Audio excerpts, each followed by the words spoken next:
Être aligné, ça veut pas dire être heureux. Toutes les vidéos que j'ai trouvées sur l'alignement disaient en gros que être aligné, ça voulait dire être en harmonie avec ses valeurs et ses idées, ses principes, pour pouvoir être plus heureux. Heureux, moi je connais pas.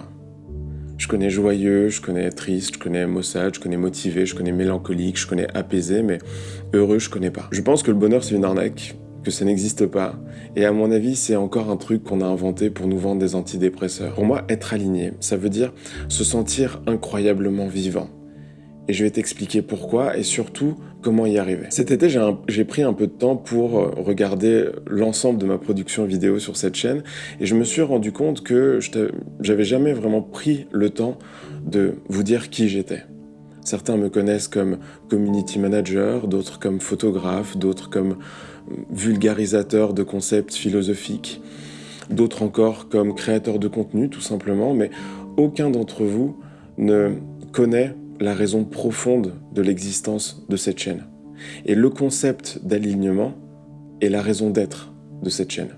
Et donc à travers cette vidéo, j'aimerais te dire à la fois euh, mon histoire, et aussi te faire réaliser à quel point être aligné est important, et aussi et surtout t'offrir un guide pratique et concret vers l'alignement. Parce que, selon moi, c'est l'alpha et l'oméga des concepts philosophiques et spirituels. Toutes les religions en ont parlé. Toutes les traditions philosophiques, aussi à travers les questions d'éthique, de valeur, de morale. Et je pense même que cette idée est au cœur du développement personnel en général. Parce que quand t'es pas aligné, tu le ressens au plus profond de ton être. Si tu es indécis quant à la direction que tu veux donner à ta vie, si tu ressens souvent une forme de détresse émotionnelle, de l'anxiété, de l'épuisement, si tu es désintéressé par ce que tu fais, si tu manques de motivation et d'énergie, si tes relations avec les autres sont souvent tendues et que tu as du mal à communiquer, si tu procrastines souvent sur les choses que tu sais que tu dois faire, si tu as tendance à les remettre à plus tard, toutes ces choses-là sont des signes de non-alignement. Du coup, tu te demandes peut-être quels sont les signes d'alignement. Je vais t'en donner un pour moi qui ne trompe pas. Quand j'étais gamin, j'étais fasciné par les chevaux de trait. Tu sais, c'est ces chevaux hyper stock, énormes, qu'on utilise généralement pour labourer. Eh bien, ces chevaux m'ont toujours fasciné et pour moi, euh, quand tu les vois, tu as l'impression que c'est des chevaux sur lesquels des chevaux sur lesquels tu peux vraiment compter. C'est des tanks. C'est des chevaux qui vont pas très vite, mais sur lesquels tu as l'impression de vraiment pouvoir te reposer. Eh bien, un individu aligné, pour moi, il me fait un peu penser à ça. C'est un cheval qui va serein, stoïque, sûr de lui, et sur lequel tu sais que tu peux compter.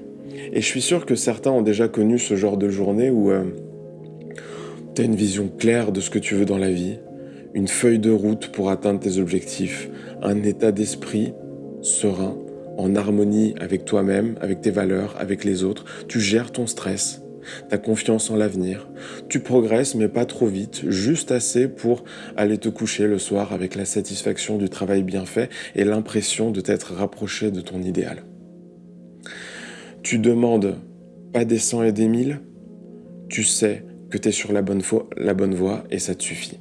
Mais pour moi, ça, c'est pas la meilleure façon encore de savoir si tu es aligné. Pour moi, le plus grand signe d'alignement, c'est un espèce de sentiment de synchronicité avec le monde, que je saurais pas vraiment te définir autrement qu'en te disant que tu as l'impression d'être dans un état de flux avec l'univers. Tu fais ta part, sans prise de tête, assez naturellement. Tout se fait autour de toi sans que tu aies à forcer démesurément. Et si je devais définir l'alignement maintenant pour qu'on soit sûr d'être sur la même longueur d'onde pendant toute la vidéo, je dirais que c'est le processus d'harmonisation entre ta nature, tes valeurs, tes objectifs et tes actions. Et petite parenthèse, je vais pas ici parler de loi de l'attraction qui dit que si tu penses très fort à un truc, tu vas finir par l'obtenir. Non, moi à mon avis ça c'est bullshit. Penser positif c'est bien, c'est utile, mais je pense pas que ce soit suffisant. Je pense que la loi de l'attraction est une loi beaucoup trop simplificatrice du réel qui te laisse penser que la pensée suffit. Non, la pensée sans action, en fait, ça s'appelle un fantasme. Donc, je vais te raconter d'abord comment j'ai compris dans ma vie perso l'importance de l'alignement et ensuite je vais te montrer comment tu peux y arriver aussi. Je commencerai juste par te dire que j'ai pas toujours été la personne que tu vois dans ces vidéos YouTube. Après mon bac, j'ai commencé des études de Sciences Po parce que je voulais faire de la recherche en sciences politiques. Et au fil des années, j'ai progressivement assisté au naufrage de ce rêve. Et puis les années ont passé et plus je me suis rendu compte que ça allait être très difficile de faire de la recherche. Il y avait très peu d'élus qui obtenaient un financement, environ 1 ou 2 par an. Le problème, c'est que comme j'étais dans une fac de province, l'alternative à la recherche, c'était de travailler dans un bureau, dans une mairie, à tamponner des papiers, des passeports ou des cartes d'identité. Et c'était clairement pas pour moi, frère. Enfin, non. Enfin bref, je pouvais pas. Donc la réalité est devenue de plus en plus éloignée de mes objectifs et de mes rêves. Et comme c'était pas la période la plus heureuse de ma vie, j'ai commencé à chercher une échappatoire, quelque chose pour m'occuper l'esprit. Donc j'ai acheté un appareil photo et juste le fait de marcher dans la rue, de déclencher, de composer, ça me faisait un bien absolument fou et c'est vite devenu une passion en fait.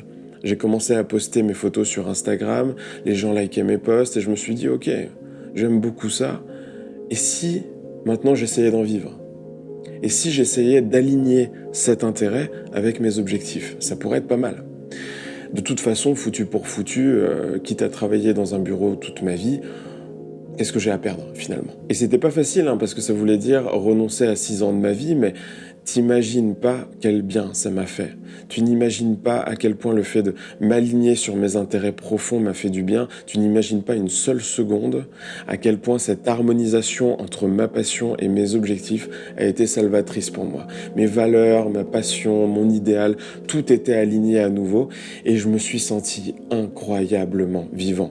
On y reviendra plus tard, mais pour moi, un des grands intérêts de l'alignement, c'est de se sentir incroyablement vivant.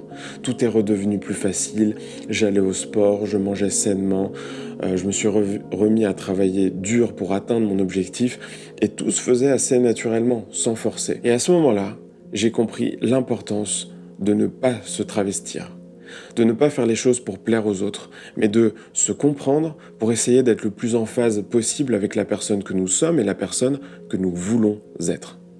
Je pense que la philosophie et la spiritualité qu'il y a derrière le concept d'alignement est importante. Donc, avant d'entrer dans le vif du sujet, c'est-à-dire le pratico-pratique, à savoir comment trouver l'alignement, parce que ça ne se limite pas juste à trouver sa passion, j'aimerais te parler un petit peu philo et notamment des stoïciens, de Kierkegaard, mais aussi d'Alan Watts, qui, même s'il avait un petit côté un peu gourou, a dit des choses intéressantes. Les stoïciens pensaient que toutes nos actions devaient être alignées avec notre principe directeur, avec les lois universelles qui gouvernent l'univers. Les stoïciens croyaient que l'homme devait être en accord avec la nature et la raison, et que c'était un petit peu la voie royale vers la vertu. Et Marc Aurèle considérait même l'alignement comme la quête de la vertu, de la maîtrise de soi et de l'acceptation de la réalité telle qu'elle est. Et ce qui est drôle et intéressant, c'est que on retrouve cette idée d'acceptation de la réalité dans le concept de non-résistance qu'on retrouve dans les philosophies orientales. Et il y a quelqu'un en particulier qui a contribué à beaucoup développer les philosophies orientales dans le monde occidental, en tout cas à les vulgariser, à les rendre accessibles, c'est Alan Watts. Il est absolument passionnant et je vous le conseille vraiment si ces questions-là vous intéressent. Être aligné, c'est poursuivre un objectif en accord avec ses principes, avec ses valeurs, avec sa nature, mais c'est d'autant plus facile quand on sait s'abandonner au réel. La plupart d'entre vous qui regardez cette vidéo, vous êtes jeune, vous avez faim, vous avez une approche très agressive de la volonté. Je suis passé par là aussi, mais l'alignement propose une autre réalité.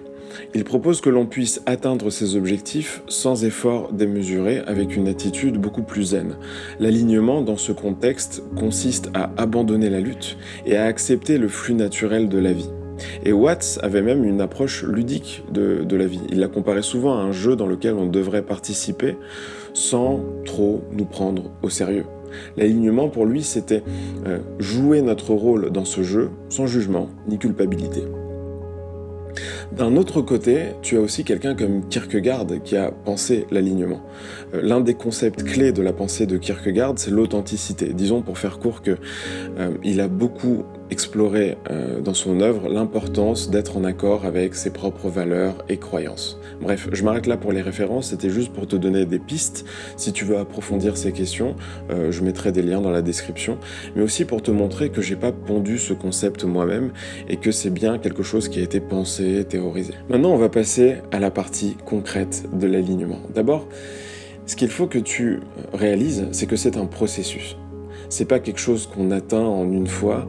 Il y a des périodes où tu te sentiras parfaitement aligné et d'autres où tu te sentiras beaucoup moins aligné.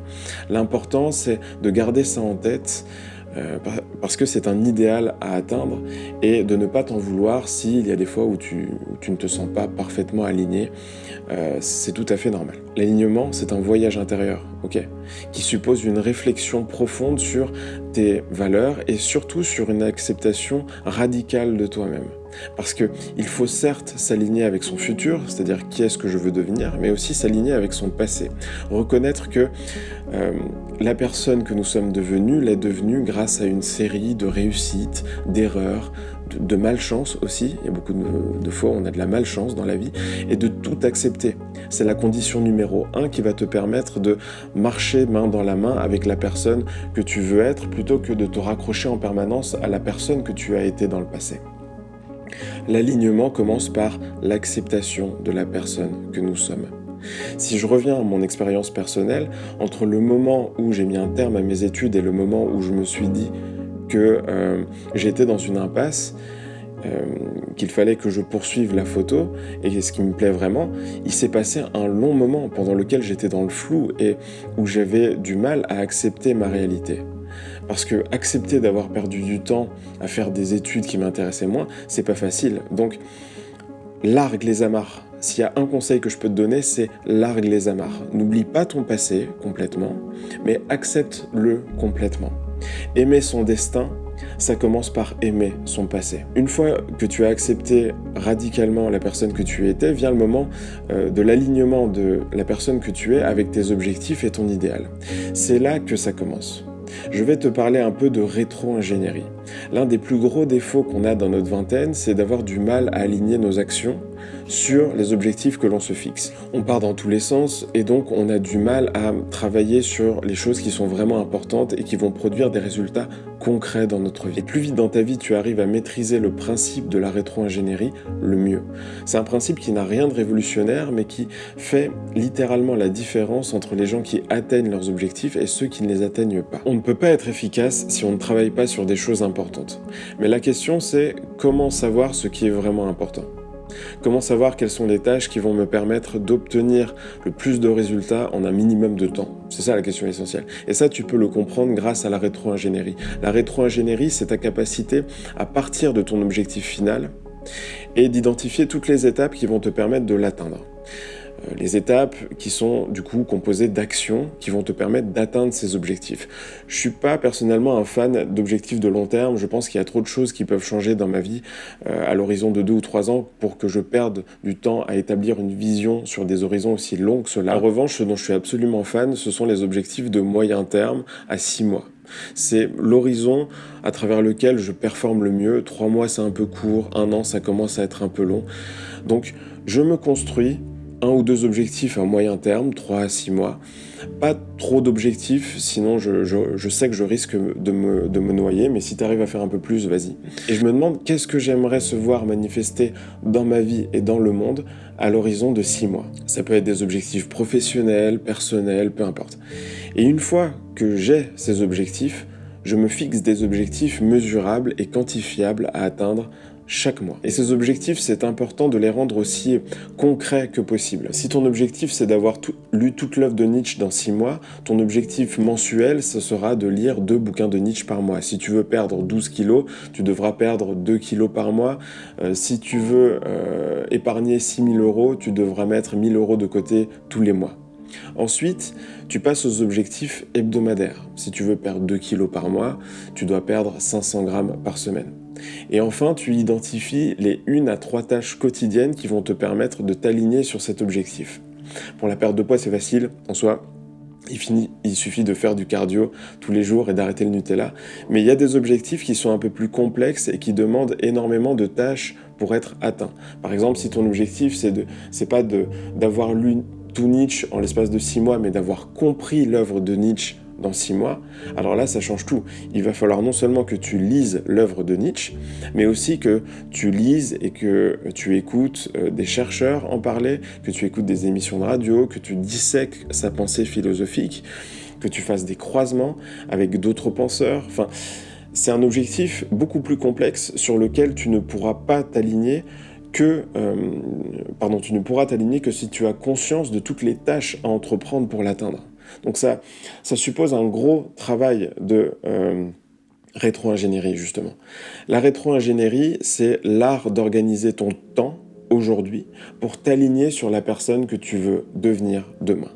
Ce système n'a rien de révolutionnaire, mais ce qu'il implique, c'est que tu restes toujours au plus près de ce qui compte le plus pour toi. Mais attention, la vie, ce n'est pas qu'une poursuite. La vie, c'est aussi se sentir vivant. Il y a quelque chose de plus important encore que tes objectifs à moyen terme. Il y a la personne que tu veux être.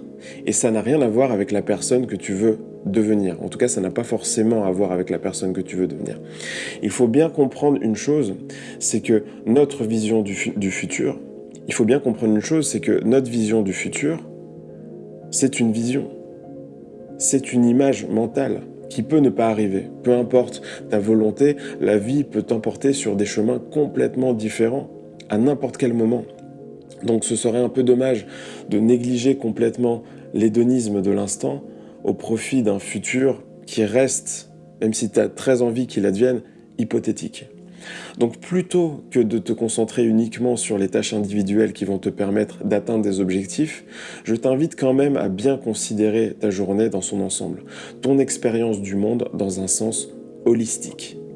Le travail, c'est important, mais est-ce que tu t'engages dans des activités qui te font te sentir vivant? Est-ce que tu laisses de la place dans tes journées pour l'émerveillement? Ta conduite doit être orientée correctement vis-à-vis de ton futur, mais elle doit aussi être respectueuse de ta nature en tant qu'être humain. C'est important de se sentir connecté aux autres, de se sentir inspiré, d'être émerveillé par le monde qui t'entoure, de te sentir vivant, d'avoir construit un idéal et de marcher vers cet idéal.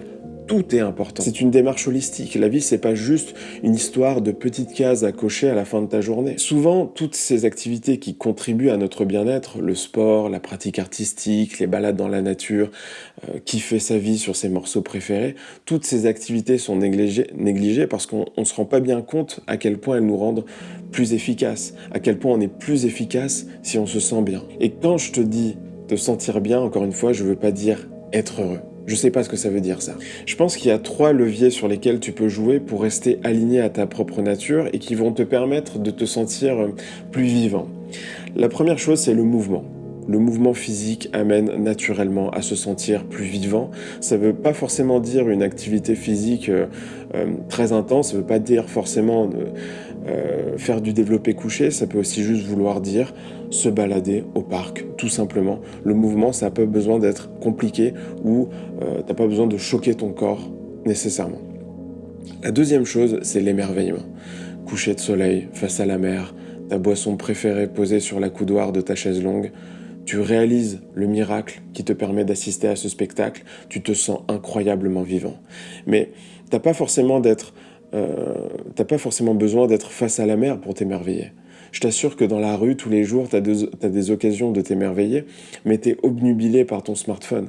Lève tes yeux, apprends à observer, investis dans un appareil photo, lance-toi dans la photographie de rue.